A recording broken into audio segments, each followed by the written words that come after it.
Bonjour les amis, j'espère que vous allez bien. Nouvelle vidéo football avec l'intervention donc de l'agent de Stéphane Ruffier qui explique finalement le divorce entre la SSE et le joueur.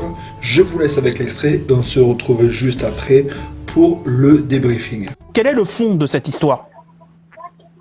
À mon sens, le fond de cette histoire, c'est un problème d'ego. Vous savez que le 21 février, la date exacte de la rupture du divorce d'entre Claude Puel, l'entraîneur de Saint-Etienne, et de Stéphane Ruffier, elle date au 21 février dernier, à 2 jours de la venue de Reims, quand Claude Puel a averti Stéphane Ruffier qu'il comptait le laisser souffler pour la venue du stade rémois et de le laisser sur le banc. Et Stéphane Ruffier, connaissant son caractère entier, a refusé. Et depuis, ça va de mal en pire.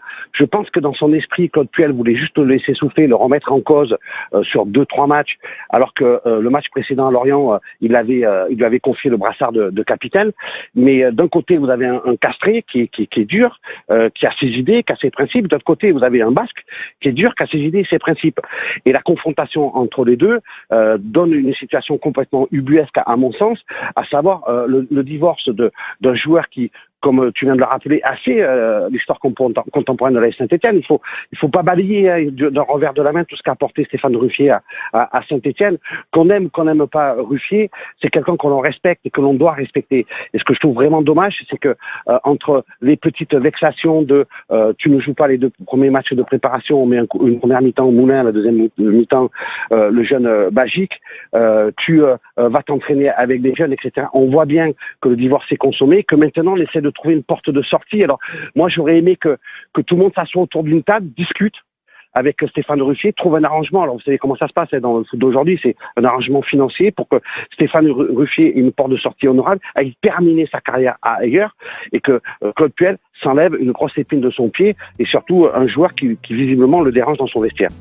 Fin de la première partie de l'extrait, les amis, ne bougez pas car la suite arrive d'ici peu, donc voilà, dites-nous vous ce que vous en pensez. Est-ce que Ruffier, le fait qu'il parte de Saint-Etienne, est-ce que ça peut être bénéfique pour le club, la SSE, club légendaire, mais qui stagne depuis maintenant bien 3-4 ans, depuis le départ de Galtier, c'est compliqué.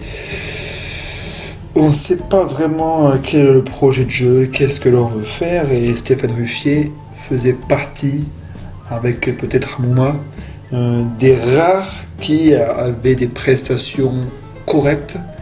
J'ai envie de dire des prestations qui peuvent t'amener en Europa League. Là, ça va être compliqué, surtout avec Jesse Moulin qui est un gars génial, mais qui est, à nos yeux, bien moins important et bien moins bon qu'un Stéphane Ruffier. Donc la direction veut s'en séparer. Il va falloir maintenant trouver des remplaçants et ça va pas être chose aisée. Maintenant, la question qui se pose, les amis, qu'est-ce qu'on fait à Stéphane Ruffier ? Son salaire annuel, c'est du 2,5 millions par an. Est-ce qu'il accepterait un poste de remplaçant en baissant son salaire ?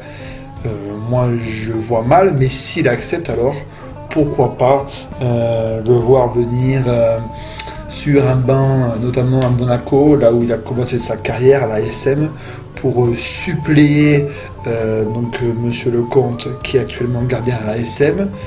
Je pense que ça serait intéressant d'envisager, même si je ne vois pas Ruffier être remplaçant.